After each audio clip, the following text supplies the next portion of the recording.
Hello and नमस्कार everyone, मैं doctor Megha Chaturvedi आज उन सभी का डाउट क्लियर करने आई हूँ जिनको लगता है कि सोरासिस और इम्यून सिस्टम का कोई संबंध नहीं है और अगर इम्यून सिस्टम जैसा मर्जी चल रहा हो उससे सोरासिस फ्लेयर अप नहीं होना चाहिए। क्योंकि आपने बहुत से डॉक्टर को कहते हुए सुना होगा या एडवाइसेस लेते हुए सुना होगा या वीडियोस में सुना होगा कि इम्यून सिस्टम अच्छा रहना चाहिए सोरासिस को ठीक करने के लिए, या वो एक बैलेंस तरीके से काम करना चाहिए। अब इसके आगे पेशेंट को नहीं लगता कि इम्यून सिस्टम का कोई खास रोल है, क्योंकि अक्सर जब खांसी हुआ, जुकाम हुआ, कोई टाइफाइड हुआ, कोई इन्फेक्शन हुआ, जहाँ पे भी आपका इम्यून सिस्टम डिस्टर्ब होता है वहाँ पे आपके सोरासिस के पैचेस जरूर रिलैप्स करते होंगे या रिकरिंग हो जाते होंगे, पर उन्हें लगता है कि ये नहीं होना चाहिए।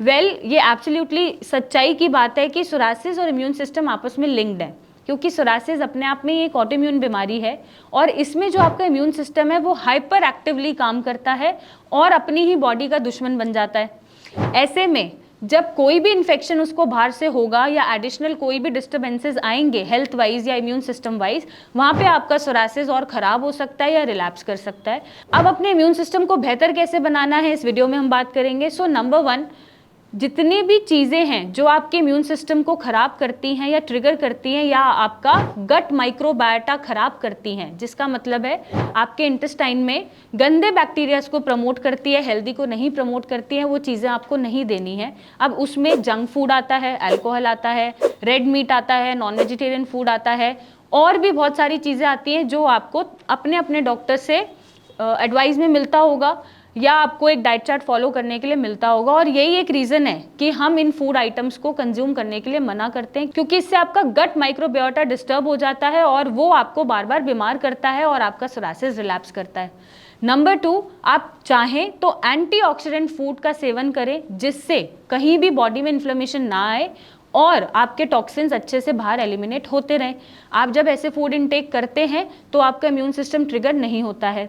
और कुछ बातें आपको ध्यान रखने की ज़रूरत है, जैसे सीज़न चेंज हो रहा है, जब भी वेदर बदल रहा है तो आप डायरेक्ट बर्फ़ वाली चीज़ें कंज्यूम ना करें। आप डायरेक्टली अब जैसे गर्मियां हैं, अब सर्दियां आएंगी तो आप एकदम से अपने आप को ढकें, प्रिकॉशन ले कि आप ठंड में नहीं जाएंगे, कोल्ड एयर से बचेंगे, ऐसे आप और बीमार होने से बचेंगे। इन चीज़ों का आपको ध्यान रखना होता है। और टाइम टू टाइम एक्सरसाइजेस करना और स्ट्रेस कम लेना, वो भी बहुत बड़ा रोल प्ले करता है आपके गट माइक्रोबायोटा का बनाने में। उसके लिए आप कुछ भी एक्सरसाइज जो आपको पसंद है वो आप फॉलो कर सकते हैं। डाइट मैंने बताया या मैंने लाइफस्टाइल बताया कैसे जीना है, और टाइम पे सोना बहुत इंपॉर्टेंट है। तो अगर आप 6-7 आवर्स की नींद ले रहे हैं तो भी आपका सिस्टम अच्छा चलता रहेगा, चीज़ें मेटाबोलाइज होती रहेंगी और इम्यून सिस्टम आपका ट्रिगर कम होगा। आपने देखा होगा इम्यून सिस्टम कब ट्रिगर होता है, या तो एकदम से गर्मी से बरसात आ गई, बरसात से गर्मी हो गई, गर्मी से सीधा सर्दी हो गई, सर्दी से फिर गर्मी हो गई, तभी लोग अक्सर ज़्यादा बीमार पड़ते हैं। तो ऐसे चेंज ऑफ वेदर में अपनी इम्यूनिटी का ध्यान रखना है और कुछ प्रिकॉशनरी बेसिस पे चीज़ें फॉलो करनी होती हैं। जैसे आप बहुत ज़्यादा खाना मत खाइए, जितनी भूख है उसका 70-80% खाइए, तो भी आपका जो गट माइक्रोबायोटा है वो हेल्दी तरीके से काम करता है और टॉक्सिन्स को बाहर भेजता है। आप छोटी छोटी चीज़ों का ध्यान रखें, डायरेक्ट आइसक्रीम या डायरेक्ट आइस जो होती है, ठंडा पानी होता है, उसको डायरेक्ट कंज्यूम ना करें।